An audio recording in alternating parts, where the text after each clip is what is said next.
Hello, it's Saturday the 23rd of May. You're tuned in to our late night newscast coming to you from Arirang's news centre in Seoul. It's great, as always, to have you with us. I'm Mark Broome.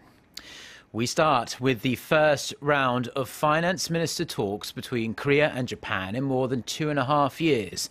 The meeting held in Tokyo earlier today was focused on boosting the two countries' economic ties during this time of global uncertainty. Now, Myung-kil starts us off. Korea's Finance Minister Choi Kyung-hwan and his Japanese counterpart Taro Aso have exchanged views on the global economic situation and ways to boost economic cooperation between the two countries. After their meeting in Tokyo on Saturday, the two sides issued a joint statement calling for Seoul and Tokyo to coordinate their macroeconomic policies in a way that can benefit both sides. It urged Korea and Japan to devise policy measures that can mitigate unexpected shock in financial markets and to collaborate when making inroads into foreign markets. The finance chiefs also agreed to work more closely in the G20 and ASEAN Plus 3, as well as the ongoing three-way talks between Korea, Japan, and China for a free trade agreement. They agreed to share policies in regards to their two countries' rapidly aging populations and vowed to push for reforms to achieve sustainable growth. The two officials also shared their views on the China-backed Asia Infrastructure Investment Bank, as Korea is expected to hold the fourth largest stake in the AIIB due to its relatively strong economic power in Asia. Almost all Asian countries, with the notable exception of Japan, have applied to be members of the AIIB. The meeting comes at a sensitive time as economic and financial cooperation between Seoul and Tokyo has been dragged down by the Abe administration's continual efforts to deny Japan's past colonial and wartime atrocities. Choi's visit marks the first time a deputy prime minister level official has visited Japan since Korea-Japan relations soured after Prime Minister Shinzo Abe came into office. The next finance ministers' meeting will be held in Korea next year. Myung-kil, Arirang News. Korea's health minister has ordered that the country take extra precautions against Middle East respiratory syndrome after a third case was confirmed in Korea earlier this week, visiting Incheon International Airport's quarantine section on Saturday. Myung-kil asked officials to thoroughly inspect international passengers arriving in Korea as part of efforts to prevent the spread of the virus. Now, MERS is a very rare viral illness, and only slightly over 1,000 cases have been reported globally since the first case was confirmed in Saudi Arabia in 2012. There's currently no vaccine or treatment for the disease, which has a fatality rate of 40%.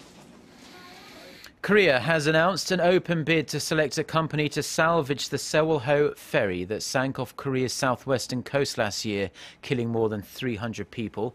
The Oceans Ministry says it will allocate up to $90 million to pay for the salvage operation. The work will require the winning bidder to raise a ferry that weighs nearly 7,000 tons out of the water. The company will also be tasked with doing it without causing any significant damage to the ship, as 9 bodies are still presumed to be inside. The candidates will be graded on a 100-point scale, with technological capabilities accounting for 90% of the evaluation. The female employment rate has been rising here in Korea, with government data showing women now account for nearly 40% of the workforce. And yet, it seems the country still has a long way to go when it comes to closing the pay gap between women and men. Our Won Ji-hyun reports. Women are a growing presence in the workforce, but they're still earning far less money than men in Korea. According to the National Tax Service, there were about 6.4 million female workers in 2013, which means that women represented nearly 40% of the workforce. That's an increase of more than 1 million since 2009, with about half of the women working in the manufacturing, healthcare, and the service sectors. Women are also making more money than they used to. In 2009, women made around $15,000 a year on average. 4 years later, in 2013, the figure had gone up to $19,000. But even with the increase, women are still paid much less than men. For instance, the average male worker made around $34,000 in 2013, or about 43% more than their female counterparts. The pay gap was almost triple the OECD average of 12.8% that year, putting Korea at the top of the list of gender wage gap. Despite the unequal pay between men and women, the National Tax Service report shows that more than 40,000 women in Korea were six-figure earners in 2013, with most of them in the financial sector. The report also showed that more women were taking on leadership positions as CEOs and opening up their own businesses. Won Ji-hyun, Arirang News. Janet Yellen, the head of the U.S. Federal Reserve, says the Fed is on track to raise interest rates this year in what would be the first hike from near zero since the 2008 global financial crisis. Giving a speech in the U.S. state of Rhode Island on Friday local time, Yellen said there will be a gradual hike in the next few months if the economy improves, as it is expected to do. But she stressed the Fed will proceed with caution because the job market hasn't fully healed, inflation is low, and growth has been disappointing. Yellen's comments run counter to recent speculation that weak economic data might cause the Fed to delay raising the rate until next year. Ireland's referendum on gay marriage appears to have been won by the yes voters. Counting of ballots in the country's landmark referendum began a few hours ago, but the country's equality minister says all indications show the Irish people have chosen to allow same-sex marriage. A leading no campaigner has also conceded defeat. If passed, Ireland will be the first nation in the world to bring change in by popular vote and become the 19th country in the world to legalise gay marriage and the 14th in Europe. Hallyu, or the Korean wave, has become a global sensation as more and more foreigners become K-pop fans.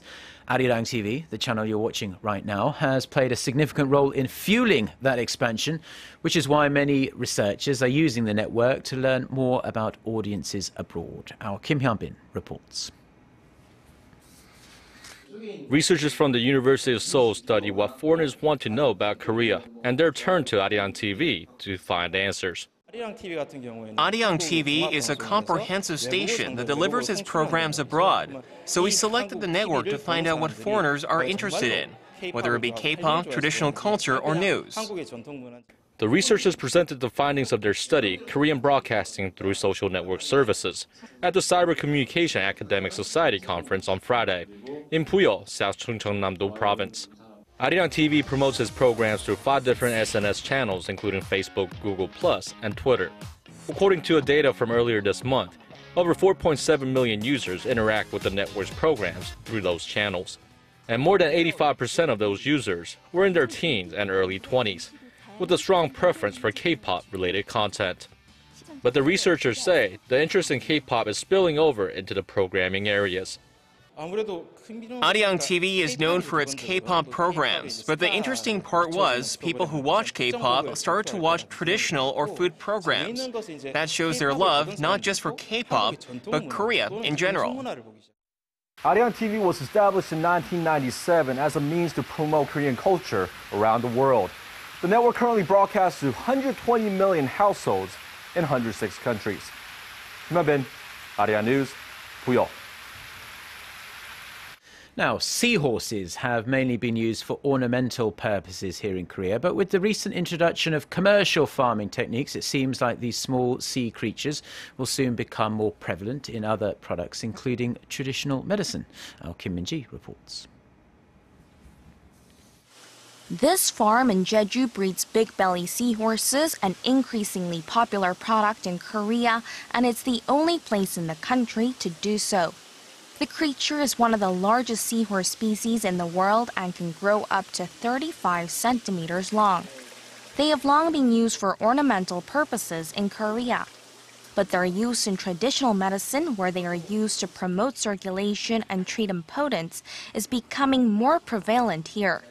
The farm currently produces 600,000 seahorses every year.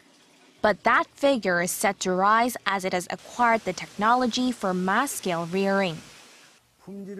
We believe this will be a good industry for commercial farming that yields high-quality, disease-free products. Some have high hopes that the small creatures could even become a new export item for the country. If we can produce seahorses systematically, we could see a rise in exports to China, as well as an increase in purchases by Chinese tourists in Korea. And as commercial farming spreads, it may not be long before the creatures become big business in Korea. Kim Min-ji, Arirang News. Now, before we go, leaving you with a brief overview of the weather here in Korea. And it was a beautiful, clear, sunny day across the entire country. And we're going to see more of the same on Sunday. We can expect highs nationwide in the high 20s to low 30s. But UV levels will be high, so do apply some sunscreen if you're planning on spending much time outside tomorrow. And the good news is warm and sunny conditions will stay with us for the entirety of next week as well. Now, let's take a look at the weather around the world.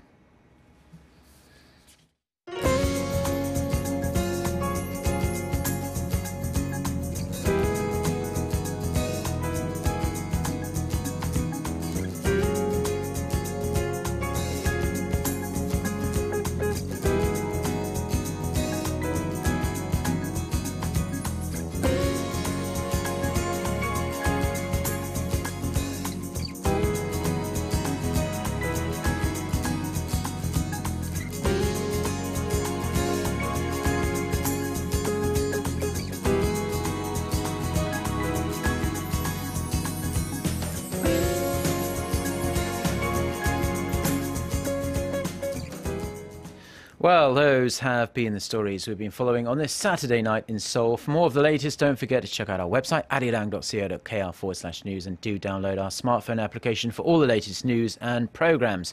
Do enjoy the rest of your weekend. Goodbye.